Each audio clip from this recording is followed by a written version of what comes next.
Welcome to This Day in His Story, created by American Heritage Worldwide, a reminder that every day holds something new to learn. Did you know that Thomas Jefferson was the third President of the United States, the main author of the Declaration of Independence, and actively protected the freedom of religion by passing the Virginia Statute for religious freedom? Learn that as a child, Jefferson read all 49 books in his father's library, and later created his own version of the Bible, called The Life and Morals of Jesus of Nazareth. Discover that Jefferson was the U.S. Minister to France, the first Secretary of State under George Washington, and Vice President under John Adams. Learn that Jefferson and Adams both died on July 4th, 1826, exactly 50 years after the Declaration of Independence. Imagine a man sitting alone at a desk in a candlelit study. He's holding a sharp razor blade in one hand and, well, the most sacred text in the Western world in the other. The Bible, right? Yeah, the Bible. And he is physically cutting it to pieces, just slicing out the parts he disagrees with, pasting together the parts he likes. It is a wild image, literally editing the divine to build his own personal operating system for human morality. Exactly. And that same man, he bought half of the North American continent without asking anyone's permission. Plus, he wrote the literal blueprint for American liberty. Right, which is just a staggering resume. I mean, Yeah. Usually when we think about the concept of architecture, we expect physical boundaries. Yeah, like you draw up a plan, lay down some bricks, point to a structure. Exactly. But today, we are looking at a mind that took the rigid, calculating science of architecture and stretched it across an entire nation, like its laws and its soul. Which requires an entirely different level of cognitive framing. Welcome to the deep dive, everyone. We have a truly massive life to explore with you today. We really do. We've gathered this fascinating stack of biographical excerpts and historical documents for this. Yeah, including an incredible source titled Thomas Jefferson, Architect of American Liberty and Intellect. And our mission here is to synthesize this monumental life into its core components. Because we want to help you understand the sheer intellectual horsepower and, honestly, the contradictions that drove the third president of the United States. Right, a man who read, wrote, and literally built a nation into existence. Okay, let's unpack this. Because before Jefferson could architect a country, he had to architect his own mind. He did. And that construction started with a completely overwhelming set of circumstances. I mean, the environmental inputs he had to process as a child were extreme. Yeah, let's look at the timeline. He was born on April 13th, 1743, in the British colony of Virginia to Peter and Jane Randolph Jefferson. Right, and he was the third of 10 children, but the oldest son. That alone carries a lot of weight in that era. Oh, for sure. But the true pivot point happens when he is just 14 years old. His father passes away. Which isn't just an emotional trauma, Yeah. It is a sudden, massive transfer of power. At 14, he inherits 5,000 acres of land. 5,000 acres. I mean, drop that onto the shoulders of a modern teenager, and you get pure chaos. Oh, absolute disaster. Right. But Jefferson didn't spiral into chaos. He aggressively pursued order. And the tools he used to build that order were, well, they were already in his head. Yeah, the sources note that he had actually read all 49 books in his father's library by the time he was 6 years old. I really want you listening to pause and think about the mechanics of that. 49 dense academic texts by age 6. Right. Consider what an 18th century library actually consisted of. These weren't children's stories. No. These were dense texts on agriculture, history, philosophy, land management. It is the equivalent of a modern kindergartner sitting down, decoding, and memorizing an entire set of legal and scientific encyclopedias before they've even learned how to ride a bike. What's fascinating here is how that early loss of his father, combined with this massive inheritance and his raw intellect, it fueled a man who sought order by physically building his own world. Yeah, it goes beyond just being smart. It's a totally different level of cognitive processing. It's this desperate hunger to understand how the world is put together. And that hunger drives his formal education too.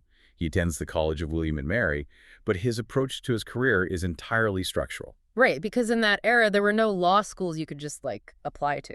Exactly. So to become a lawyer, he attaches himself to the legal expert George Wythe in 1762. And by 1767, he records his very first legal case. The law, for Jefferson, wasn't just a profession, was it? No, it was the structural framework of society, just as those 49 books provided the philosophical framework. Which brings us to the physical framework. Mm-hmm. In 1768, he begins construction on his home, Monticello. Yes, Monticello. And here is where we really need to elevate how we think about this house. The name translates from Italian to Little Mountain. But Monticello wasn't just a mansion he hired some guy to build. No, it was his lifelong, never-finished physical manifestation of his restless mind. He was constantly tearing down walls, changing the geometry, just rebuilding it over and over. Because the architecture of Monticello really mirrors his internal state. He needed a sanctuary because his personal life was fraught with profound tragedy. Yeah, it really was. On January 1st, 1772, he married Martha Wales Skelton. And they raised 6 children together on that little mountain. But tragically, only 2 daughters, Martha and Mary, survived to adulthood.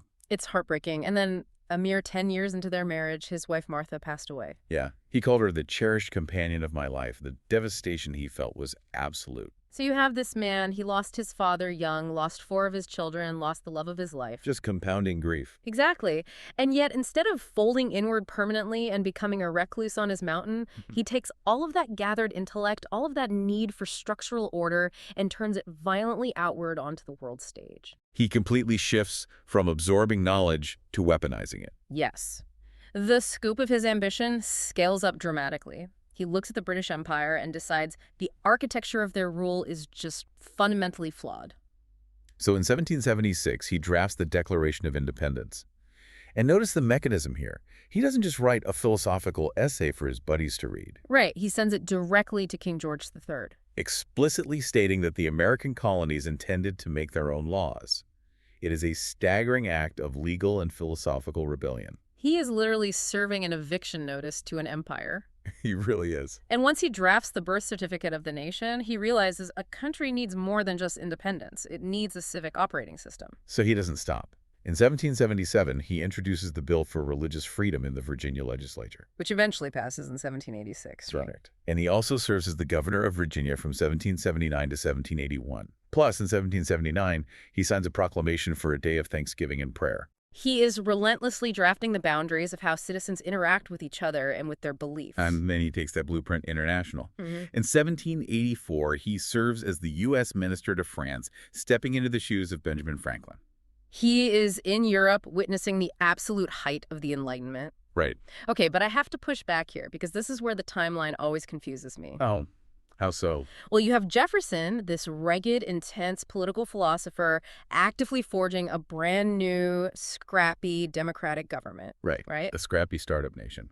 But while he's in France, supposedly doing high-level diplomacy for this fragile new nation, the sources say he is obsessively sending back books, seeds, plants, artwork, furniture, and scientific instruments to Monticello. Oh, yes. It sounds completely disconnected, like he's on a luxury European shopping spree while his country is barely holding together. How does an obsession with French furniture and exotic plants tie into his political philosophy? I know, the juxtaposition seems bizarre. But it makes sense once you understand his definition of liberty. Jefferson believed that a self-governing republic could never survive purely on abstract ideas written on parchment. It needed something more tangible. Exactly. It had to be physically self-sustaining. Yeah. If America was going to be a democratic beacon to the world, its citizens needed to be fiercely independent. Okay, I think I see where you're going with this. Yeah, that meant the country had to be agriculturally rich so people could feed themselves without relying on foreign powers, and scientifically advanced to hold its own economically. Oh, wow. So those seeds, those scientific instruments, even the art, they were the practical, physical tools of liberty. They were the physical supply chain for democracy. So the dirt in the garden is just as important as the ink on the Constitution. That makes a lot of sense. And his belief that the people could actually pull this off was completely unshakable. During the Constitutional Convention in 1787, he famously said, quote, "I have no fear that the result of our experiment will be that men may be trusted to govern themselves." The phrasing there is vital, calling it an experiment. Think of his approach to the government, like early open source software.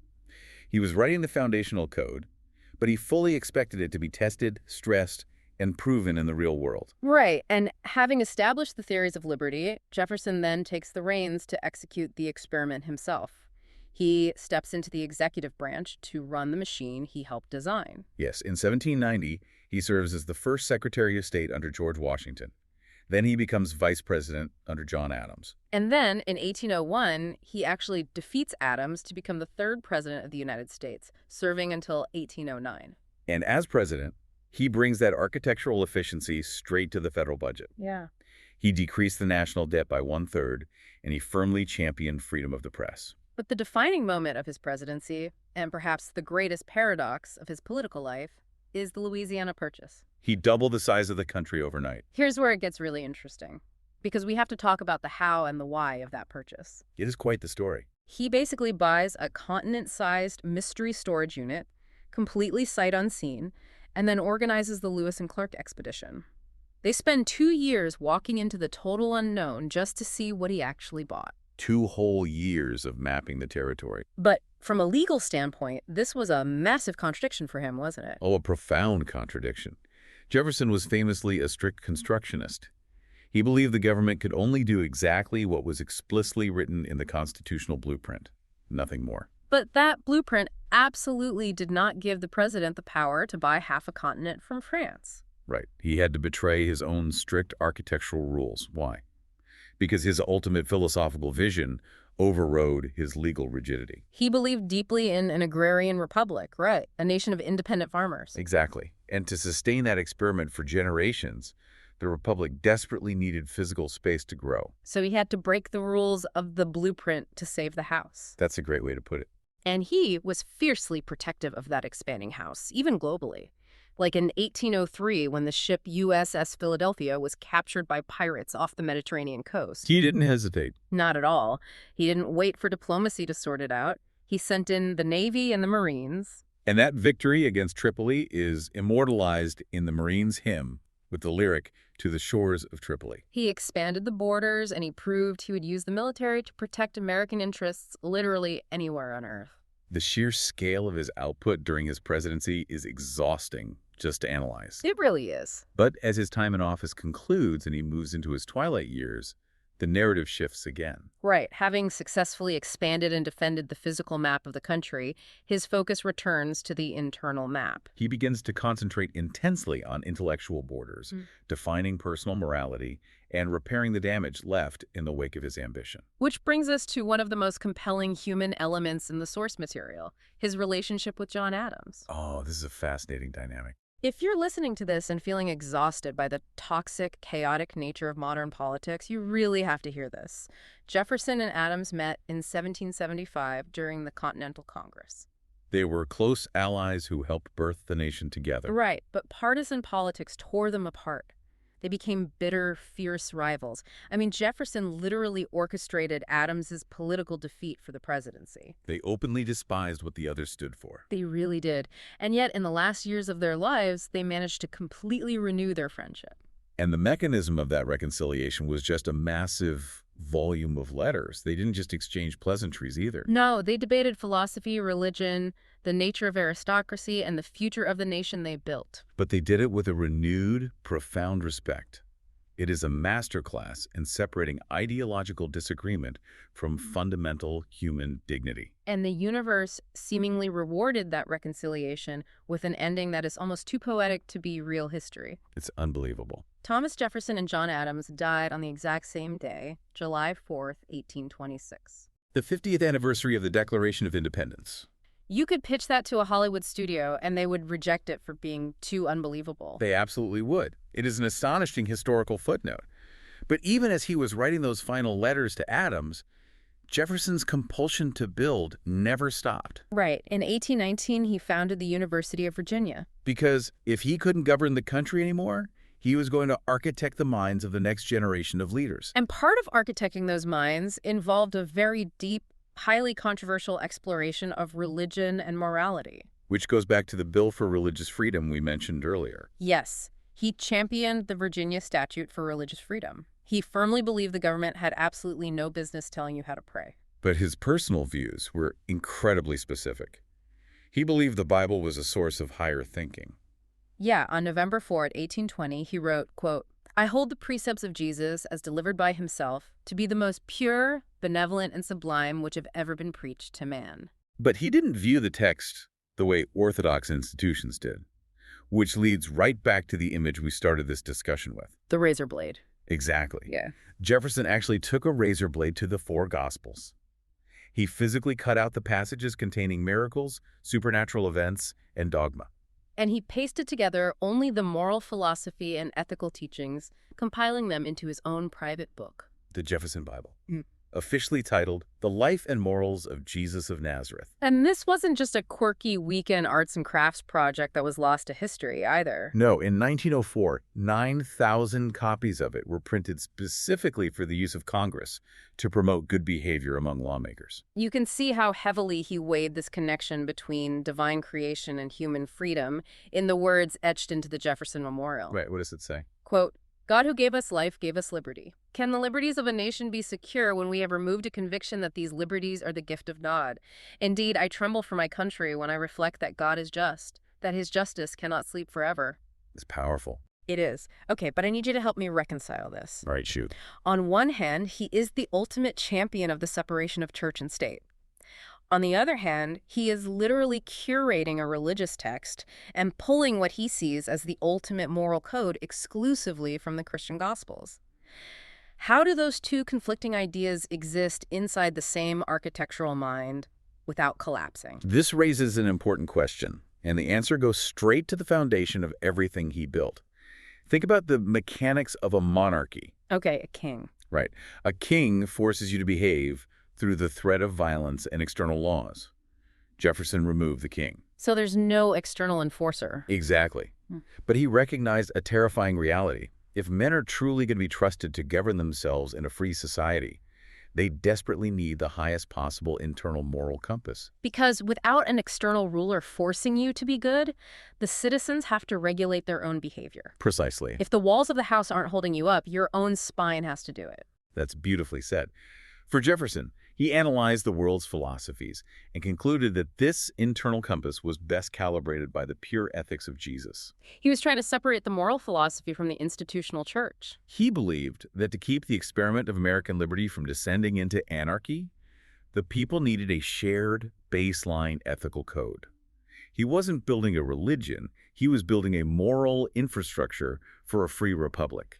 So what does this all mean? When you step back and look at the blueprints of this man's life, Thomas Jefferson was the ultimate relentless architect. Truly relentless. He built his sanctuary at Monticello, constantly tearing down and remaking his own home.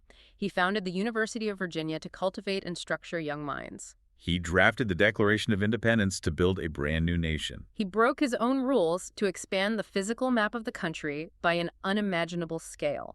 He even edited a Bible to try and build a structural framework for human morality. He applied a rigorous, critical mindset to literally every facet of the human experience. Yeah. From the specific seeds planted in Virginia dirt, to the highest laws governing millions, to the way we understand our own internal liberties.